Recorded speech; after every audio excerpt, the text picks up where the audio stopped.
आज आपके बीच लेकर आए हैं प्रश्न संख्या 15 जो कि है एक्सरसाइज नंबर 9.1 निर्देशांक ज्यामिति का। पहले दोस्तों, मैं हूं मुकेश कुमावत और स्वागत करता हूं आपका हमारे YouTube चैनल मैक्स मैथ्स में। तो यहाँ जो क्वेश्चन हमें दे रखा है उसमें लिखा गया है कि यदि एक समबाहु त्रिभुज के शीर्ष 0, 0 और 3√3 हो तो इसका तीसरा शीर्ष क्या होगा, हमें ज्ञात करना होगा। मतलब इसके तीसरे जो शीर्ष है उसके निर्देशांक आपको यहाँ बताने हैं। तो किस तरह से हम यहाँ तीसरा शीर्ष जो है उसके निर्देशांक आपको बताने वाले हैं, बहुत ही आसान तरीके से आपको यहाँ समझाने वाले हैं। बने रहिए वीडियो के अंत तक। तो सबसे पहले हमें यहाँ पे एक ट्राइंगल बना लेना होगा, एक त्रिभुज बना लेना होगा जिसके दो शीर्ष आपको गिवन है। तो आपने क्या किया, एक ट्राइंगल बनाया यहाँ पे। तो ये बनाया आपने एक त्रिभुज जिसके कोऑर्डिनेट आपने दिए हैं ए बी सी निर्देशांक दे करके। जो निर्देशांक आपको दिए गए हैं, एक आपको 0, 0 दे रखा है और एक आपको दे रखा है 3√3। तो ये आपने लिख दिया है। तीसरा जो सी बिंदु है उसके निर्देशांक आपको ज्ञात करने हैं। तो आप क्या करने वाले हैं, यहां बिंदु सी के निर्देशांक देने वाले हैं और वो आपने लिए हैं अक्ष और वाई। पहले दोस्तों, आप अक्ष और वाई की वैल्यू निकालने वाले हैं जो कि होगा अपना आंसर। तो किस प्रकार से आप अक्ष और वाई की वैल्यू निकालने वाले हैं उसके लिए यहां पे आप क्या करने वाले हैं, सबसे पहले आपको ये जानना जरूरी है कि आप निर्देशांक ज्यामिति में पढ़ते हैं दो बिंदुओं के मध्य दूरी ज्ञात करना, find the distance between 2 points. तो आप यहां पे पॉइंट जो ए बी है, बी सी है और ए सी है, इन तीनों के बीच की सबसे पहले आप डिस्टेंस निकालने वाले हैं। क्या आपको प्राप्त होती है, उसके लिए आप यहां डिस्टेंस फॉर्मूला यानी दूरी सूत्र का प्रयोग करने वाले हैं। तो सबसे पहले आपने सपोज किया कि आप निकाल रहे हैं ए बी के बीच की दूरी। तो विद्यार्थियों, जब दो बिंदुओं के मध्य दूरी ज्ञात करते हैं तो फॉर्मूला होता है x2 - x1 का whole square plus y2 - y1 का होल स्क्वायर। और आपको यहां ये पता हो कि जो आपके पॉइंट है x1 y1 x2 y2 वो आप लेने वाले हैं a और b के जो कोऑर्डिनेट है उनको। तो ये देखिए a b के बीच की डिस्टेंस ज्ञात कर रहे हैं। तो ये a है और ये b है। तो आप यहां पर इसे x1 y1 मानने वाले हैं और इन दोनों बिंदुओं को x2 y2 आप मेंशन आप कर सकते हैं। ये आपका रफ काम है। यहां से आप इसे वापस जो है मिटाने वाले हैं अगर आप इसे फेर वर्क में कर रहे हैं। तो देखिए यहां पे आपने लिखा x2, इट मींस यहां x2 देखिए यहां हमने 3 लिख रखा है x2 की जगह, तो आपने 3 लिख लीजिए। माइनस x1 की बात करें तो वो हो जाएगा 0 और इसका हो गया whole square plus y2 means वो हो गया √3 और माइनस 0 का होल स्क्वायर। इस तरह से आप लिखने वाले हैं। इसके बाद आप देखेंगे जब इनका सॉल्यूशन करते हैं आप, तो देखिए 3 में से 0 घट गया तो 3 रह जाएंगे और 3 का स्क्वायर कर देंगे तो विद्यार्थियों वो हो जाते हैं 9 और ये हो गए प्लस में √3 में से अगर आप 0 घटा देते हैं तो √3 ही आपको प्राप्त होता है। तो यहां से √3 का जब स्क्वायर करते हैं तो वो आपको 3 प्राप्त हो जाता है। और आप जब देखते हैं 9 और 3 को ऐड करते हैं तो बेटा आपको मिल जाते हैं 12, यानी √12 मात्रक जो है आपको डिस्टेंस प्राप्त होती है ए बी के बीच की। अब आप ए बी के बीच की दूरी ज्ञात कर लिए हैं, अब आप बी सी के बीच की दूरी ज्ञात करने वाले हैं। सो आप इसी प्रकार से लिखने वाले हैं, ये बी सी लिखे और फॉर्मूला अपना वही रहेगा √x2 - x1 का whole square plus y2 - y1 का होल स्क्वायर। यहां पर भी तो आप इसे दोबारा से भी राइट कर सकते हैं, लिख सकते हैं। यहां हमने इसे x2 y2 मान रखा क्योंकि आपने b और c के बीच की डिस्टेंस फाइंड करनी है। ये x2 y2 है, ऑलरेडी हमने लिख रखा है, तो आप इसे x1 और y1 लिख सकते हैं। और ये वैल्यू आप यहां रखिए, देखिए फॉर्मूले में x2 यानी हो गया 3, तो 3 माइनस x1 जो हो गया वो हुआ x, तो 3 - x का होल स्क्वायर प्लस हो जाएगा y2 जो है वो √3 है। तो ये √3 माइनस y1 की वैल्यू जो है वो आप लिखने वाले हैं y इसका होल स्क्वायर। तो इसके बाद देखिए आप क्या करने वाले हैं, आप यहां पे फॉर्मूला लगाने वाले हैं a - b का होल स्क्वायर। तो वो जो फॉर्मूला होता है a - b का होल स्क्वायर वो होता है a square plus b square minus 2ab। तो आप ये फॉर्मूला यहां पे जो है इसकी जगह काम में ले सकते हैं। तो आप इनको जो है उस फॉर्मूले के हिसाब से ओपन करने वाले हैं। सो यहां पे आप देखते हैं कि ये देखिए 3 माइनस x का होल स्क्वायर यानी a हो गया 3, तो a का स्क्वायर यानी 3 का स्क्वायर हो जाता है कितना, 9। आप चाहे तो सीधा भी लिख सकते हैं या फिर आप पहले स्क्वायर करके फिर लिख सकते हैं। तो a का स्क्वायर यानी हो गया 3 का स्क्वायर 9 प्लस बी का स्क्वायर यानी x का square x square minus 2ab, तो 2 इंटू a इंटू बी, तो 2 into A it means 2 into 3, तो 2 3 जा 6 हो जाएगा, तो ये हो गया 6x, प्लस का साइन यहां पे है तो आपने लिख लिया, और यहां a माइनस बी का होल स्क्वायर फिर से लग रहा है तो आप a square plus B square minus 2ab फिर से यूज में लेने वाले हैं। तो देखिए a स्क्वायर यानी रूट 3 का स्क्वायर 3 प्लस बी स्क्वायर यानी वाई स्क्वायर माइनस 2ab, तो बेटा हो जाएगा ये 2 इंटू रूट 3 जो इसका a है और b की वैल्यू यहां पे y है, तो ये हो जाता है माइनस 2ab। इसके बाद आप क्या करने वाले हैं, इसके बाद जो इनमें जुड़ रहे हैं सिमिलर फैमिली के हैं जो,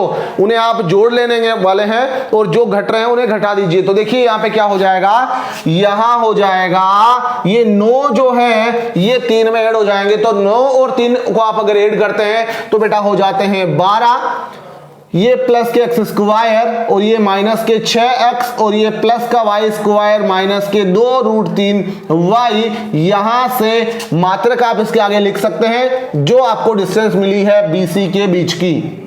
इक्वेशन नंबर इसे आपने 1 देना है और इसे आपको इक्वेशन नंबर 2 लिख लेना है। तो इस तरह से आपने इक्वेशन 1 और 2 जो है वो गेट कर ली है, मतलब आपने AB और BC के बीच की डिस्टेंस फाइंड आउट कर ली है। इसके बाद आप क्या करने वाले हैं, इसके बाद जो इसकी थर्ड साइड है इट मींस AC के बीच की डिस्टेंस भी आप फाइंड करेंगे। तो जब आप AC के बीच की दूरी ज्ञात करते हैं तब भी आप दूरी का फॉर्मूला यानी यही लगाते हैं, रूट x2 माइनस x1 का whole square plus y2 minus y1 का होल स्क्वायर। तो देखिए किस तरह से आप ये फॉर्मूला यूज में लेने वाले हैं। तो आपने लिखा जो AC के बीच की डिस्टेंस, तो हो गया AC is equal to under root x2 minus x1 का whole square plus y2 minus y1 का होल स्क्वायर। और उसके बाद आप देखते हैं कि जो AC है, A और C पॉइंट है उनके बीच में देखिए x2 आप इसे x1 y1 मान रखे और यहाँ पे आप चाहें तो x2 y2 लिखेंगे क्योंकि यहाँ ऑलरेडी पहले हमने x1 y1 लिख रखा था। तो आप A और C के बीच की दूरी ज्ञात कर रहे हैं, तो एक को आपने x1 y1 और एक को आपने x2 y2 मान लिया। तो x2 यानी 0 माइनस x1 यानी हो जाएगा आपका x का होल स्क्वायर प्लस y2 जो कि 0 है माइनस y1 जो कि y है इसका होल स्क्वायर। और अब आप जब इसे सोल्व करने वाले हैं तो आपने देखा 0 में से x घटा तो x ही रहेगा, तो x स्क्वायर और y जो है उसमें से 0 घटा देते हैं तो आपका y स्क्वायर रहने वाला है। तो x square plus y square मात्रक ये जो वो डिस्टेंस है जो आपको AC के बीच की प्राप्त हुई है। अब इसके बाद आप क्या करने वाले हैं, इसके बाद आप तुलना करने वाले हैं। किन किन बिंदुओं की तुलना करने वाले हैं प्यारे विद्यार्थियों, आप जो हैं जो ये वैल्यू जो यानी हमें AB की जो वैल्यू मिली है रूट 12 वो आप जो है BC और AC के साथ लेने वाले हैं। यानी एक बार आप क्या करने वाले हैं, ये जो AB है AB को जो आप इक्वल लिखने वाले हैं किसके, AB को इक्वल लिखने वाले हैं BC के।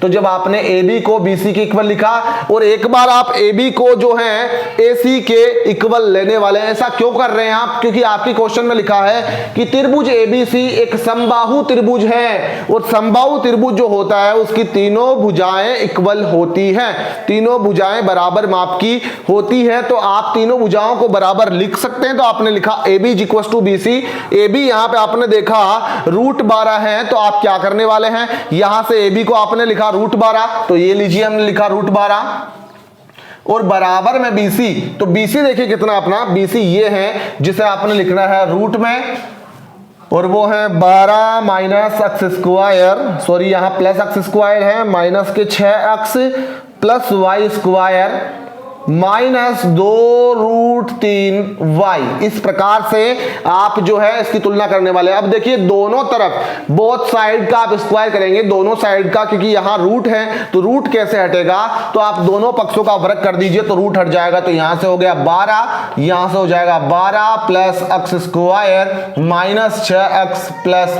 Y square minus 2 root 3 y। और इसे आप इक्वेशन नंबर दे देंगे, जैसे ये 2 है, ये आपने 3 दिया है और इसे आप 4 नंबर इक्वेशन दे देंगे। जिस तरह से आपने AB is equal to BC लिखा है उसी तरह से आप AB को AC के साथ भी लेने वाले हैं। तो आपने लिखा AB is equal to AC और जब आप AB is equal to AC लिखते हैं तो देखिए क्या स्थिति हो जाती है। AB की वैल्यू जो है यहाँ पे रूट 12 है तो आपने रूट 12 लिखा, AC जो है वो देख सकते हैं क्या है, रूट में है x square plus y square, और ये जो यहां किया वही यहां पे करने वाले हैं, आपको रूट हटाना है तो फिर से आप दोनों साइड का स्क्वायर करेंगे तो रूट हट जाएगा। It means 12 is equal to हो जाते हैं x square plus y square, equation number 5। Equation number 5 का प्रयोग आप इक्वेशन नंबर 4 में करने वाले हैं। तो किस तरह से करने वाले हैं देखिए, ध्यान से देखेंगे आप, x स्क्वायर y स्क्वायर की जगह, x स्क्वायर y स्क्वायर की जगह आप क्या लिख सकते हैं, आप लिख सकते हैं 12। तो इक्वेशन 5 का प्रयोग आप 4 में करेंगे तो देखिए यहां पे 4 में ऑलरेडी यहां पे 12 लिखा हुआ, तो आपने लिखा ये 12 बराबर ये फिर से 12 लिखे हुए, यहां पे देखिए x स्क्वायर है और यहां y स्क्वायर है, तो इन दोनों की जगह x square plus y square की जगह आप 12 लिख सकते हैं। तो ये जो 12 आपने लिखा प्लस के 12 हो जाएंगे और ये माइनस के 6x हैं, और इसके बाद ये माइनस के जो है आप लिखने वाले हैं 6x, और ये x स्क्वायर और y स्क्वायर की जगह आपने 12 लिख ही लिया है, तो रह गया क्या, माइनस के 2√3y। इस तरह से अब क्या करेंगे, अब जब आप इन्हें जोड़ लेते हैं तो 12 और 12 हो गए कितने, 24 हो जाते हैं, और इस तरफ 12 है। तो देखिए विद्यार्थियों, अगर आप इस प्लस 12 को इस तरफ लेके आते हैं तो वो माइनस 12 हो जाते हैं, यानी इस 12 के साथ ये 12 कैंसिल हो जाएंगे, तो 12 वो इस तरफ लेके आते हैं तो माइनस के, यानी 12 में से 12 घटे तो 0 हो जाते हैं। तो आप लिख सकते हैं 12 माइनस 6x माइनस 2√3y। ये कंडीशन यहां से आपको प्राप्त हो जाती है, जिसे आप इक्वेशन कह सकते हैं, एक समीकरण कह सकते हैं। अब यहां से आप इसको आगे किस तरह से सोल्व करने वाले हैं, तो देखिए यहां से जब आप इसे आगे सोल्व करते हैं तो बेटा आप क्या करने वाले हैं, आप यहां पे जो माइनस में लिखा हुआ है 2√3y, ये माइनस में है, अगर इसे आप इस तरफ शिफ्ट करते हैं, यानी माइनस बराबर 0 है, इस तरफ शिफ्ट करते हैं तो उधर से वो माइनस वाला इस तरफ प्लस में हो जाएगा, तो हो जाएगा 2√3y is equal to 12 minus 6x। ये कंडीशन यहां पे बन जाती है। अब आप क्या करेंगे, अब जो है आपको इसे आगे सोल्व करना है, तो आगे सोल्व आप इसे किस प्रकार से करने वाले हैं, तो देखिए जब आप इसे आगे सोल्व करते हैं तो यहां आपको इक्वेशन नंबर 3 का फिर से प्रयोग करना है। इक्वेशन नंबर 3 आप देख सकते हैं क्या लिखी हुई है, AC is equal to x square plus y square, और इसका जब हमने इसके साथ यानी AB के साथ तुलना करी थी तो हमने लिखा था √12 is equal to √x square plus y square. तो आप यहां समीकरण 5 जो है उसका प्रयोग यहां पे फिर से कर सकते हैं, जिसे देखिए क्या लिखने वाले हैं आप, 5 से देखिए आप समीकरण 5 से ऐसा लिख सकते हैं, 12 जो है इस तरफ है और ये जो x स्क्वायर है इसे अगर आप इस तरफ लेके आते हैं तो हो जाता है माइनस x स्क्वायर, और ये y स्क्वायर, यानी y स्क्वायर की जगह आप 12 माइनस x स्क्वायर जो है वो यूज में ले सकते हैं, किसकी जगह, y स्क्वायर की जगह। तो y की वैल्यू क्या हो जाती है, यहां से y की वैल्यू हो जाती है, जब इधर से स्क्वायर हटता है तो इस तरफ रूट लग जाता है, यानी y इज इक्वल टू हो जाता है y is equal to √12 minus x square आपको प्राप्त हो जाएगा। तो इसके बाद जो है आप इसे आगे किस तरह से सोल्व करने वाले हैं, जब इसे आगे सोल्व करते हैं आप तो यहां पे आप लोग लिखने वाले हैं ये y की वैल्यू इस इक्वेशन में, तो चलिए पुट कर देते हैं, ये 2√3 है और y की जगह आपने लिख लेना है √12 माइनस x स्क्वायर इस तरह से, और ये 12 माइनस 6x आपने लिखा। इसके बाद देखिए आपको x और y की वैल्यू निकालनी है, तो यहां से आप इसको अंदर अगर मल्टीप्लाई करते हैं, या फिर आप ये कह सकते हैं कि इसकी दोनों साइड का आप स्क्वायर फिर से कीजिए, क्योंकि जहां पे आपको रूट दिखता है वो रूट को आप हटाना चाहते हैं तो आपको स्क्वायर करना होता है। तो आप यहां स्क्वायर करेंगे तो बेटा दोनों साइड का जब आप स्क्वायर करते हैं तो इस तरफ तो देखिए जब आप स्क्वायर करते हैं तो ये 2√3 का स्क्वायर हो जाएगा कितना, 2 का स्क्वायर 4 और √3 का 3, तो 4 3 12 हो जाएगा यहाँ पे, और यहां जो है इन दोनों का अगर स्क्वायर करते हैं तो इनका रूट हट जाएगा, यानी 12 माइनस x स्क्वायर, और यहां हो जाता है 12 माइनस 6x का होल स्क्वायर। और जब आप ऐसा करते हैं तो यहां फिर से फॉर्मूला बन जाता है a माइनस b का होल स्क्वायर। तो देखिए 12 को गुणा करेंगे 12 से, तो 12 गुणा 12 144 हो जाते हैं, और ये 12 गुणा x स्क्वायर 12x स्क्वायर, और यहां फॉर्मूला लगा a स्क्वायर, तो a स्क्वायर यानी 12 का स्क्वायर 144 प्लस b स्क्वायर यानी 6x का स्क्वायर 36x स्क्वायर, और माइनस 2ab, तो 2 इंटू 12a इंटू b यानी 6x, तो हो गया कितने, देखिए यहां पे हो जाते हैं 12 छिके कितने हो जाते हैं 12 छिगानी 72 और 72 गुणा 2 कर दीजिए तो 2 दूनी 4 और 7 दूनी 14, 144 अक्स फिर से आपको यहां से प्राप्त हो जाते हैं। तो यहां से आपने देखा कि 144 अक्स जो है वो आपको माइनस के प्राप्त होते हैं, तो ये आपने लिख लिए। इसके बाद आप क्या करेंगे, इसके बाद इसका आगे आप सॉल्यूशन करने वाले हैं। जब आगे सॉल्यूशन करते हैं तो कैसे करेंगे, देखिए यहां से ये 36 अक्स स्क्वायर है, 12 अक्स स्क्वायर है जो माइनस के हैं, 36 प्लस के, तो ये माइनस वाले इस तरफ लेके आइए। जब माइनस वाले उस तरफ जाते हैं तो क्या हो जाते हैं, प्लस के हो जाते हैं, और ये 144 भी उस तरफ लेके जाइए तो उस तरफ वाले पे पहले लिख रहा हूं, देखिए 144 अक्स नहीं है, 144 प्लस ये 36 अक्स स्क्वायर और माइनस 144 अक्स, और ये इस तरफ से इस तरफ नेगेटिव हो गया तो माइनस 144 और प्लस के 12 अक्स स्क्वायर, क्योंकि इन दोनों को जब आप इस तरफ शिफ्ट करते हैं तो इनके साइन हैं वो चेंज हो जाते हैं। तो देखिए 144 प्लस के हैं, 144 माइनस के, तो एक दूसरे से कट जाएंगे। 36 अक्स स्क्वायर में से आप जो है 12 अक्स स्क्वायर, ये भी प्लस के और ये भी प्लस के, तो दोनों ही प्लस के हैं, तो बेटा हो जाते हैं 48 अक्स स्क्वायर। आप इन्हें जोड़ लेंगे तो देख सकते हैं आप 6 और 2 8, 3 और 1 4 हो जाते हैं, और इस तरफ माइनस के 144 अक्स हैं। अब आप इक्वल टू में 0 लिखेंगे। इन दोनों में आप देखेंगे कि आपको कॉमन क्या मिल रहा है, तो आप यहां देख रहे हैं कि आपको 48 अक्स जो है वो कॉमन मिल जाते हैं। तो यहां से रह गया अक्स और यहां से रह जाएंगे 3 बराबर 0, क्योंकि 144 जो है वो 48 से 3 बार विभाजित हो जाते हैं। तो ये कंडीशन यहां से मिल जाती है। अब आपने समीकरणें हल करी होगी तो यहां से आप एक बार लिखेंगे 48 अक्स बराबर 0, तो यहां से अक्स की वैल्यू आपको 0 मिल जाती है, और एक आप लिखते हैं अक्स माइनस 3 बराबर 0, तो अक्स इज इक्वल टू हो गया कितना, प्लस का 3 यहां से, और यहां से एक बार आप 48 अक्स बराबर 0 लिखेंगे तो अक्स इज इक्वल टू 0 अपॉन 48, मतलब अक्स की वैल्यू आपको एक तो 0 और एक आपको प्लस के 3 यहां से मिल जाती है। आपको अक्स और वाई की वैल्यू चाहिए, क्योंकि आपको पूछा गया था coordinate of C, point C के कोऑर्डिनेट आपको बताने थे, तो आपने वहां देखा कि अक्स के कोऑर्डिनेट तो आपको मिल चुके हैं, लेकिन वाई के कोऑर्डिनेट क्या होने वाले हैं। इसके लिए आप क्या करेंगे कि अक्स की वैल्यू जो एक बार 0 और एक बार जो 3 है वो आप पुट करने वाले हैं कहां, तो आप यहां जो हमने इसका सॉल्यूशन यहां पे इसका फाइनल सॉल्यूशन किया था y का, तो आप इसे इक्वेशन नंबर 6 भी दे सकते हैं, और आप 6 में जो है प्रयोग करने वाले एक तो x बराबर 0,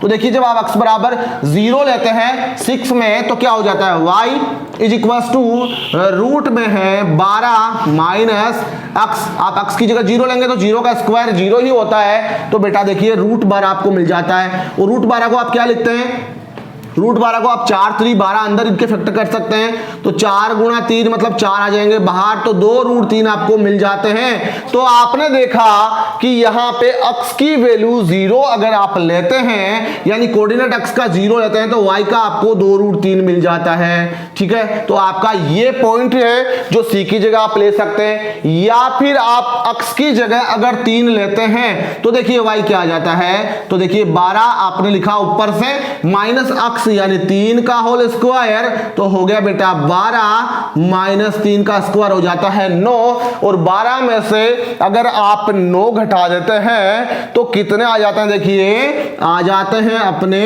3, यानी रूट 3 आपको मिल जाता है, जो कि एक पूर्ण वर्ग संख्या नहीं है, तो आप रूट 3 को रूट 3 ही लिखने वाले, मतलब अगर आप x का 3 लेते हैं तो आपको y का रूट 3 प्राप्त हो जाता है। तो इस तरह से आप c के कोऑर्डिनेट बता सकते हैं, आप ये भी ले सकते हैं और ये भी ले सकते हैं। दोनों कंडीशन में जो ABC है वो एक समबाहु त्रिभुज यानी एक इक्विलेटरल ट्रायंगल आपको प्राप्त होने वाला है। तो ये था क्वेश्चन संख्या 15 एक्सरसाइज नंबर 9.1 का। अगर वीडियो पसंद आए तो प्लीज वीडियो को लाइक करें। आप सभी का धन्यवाद।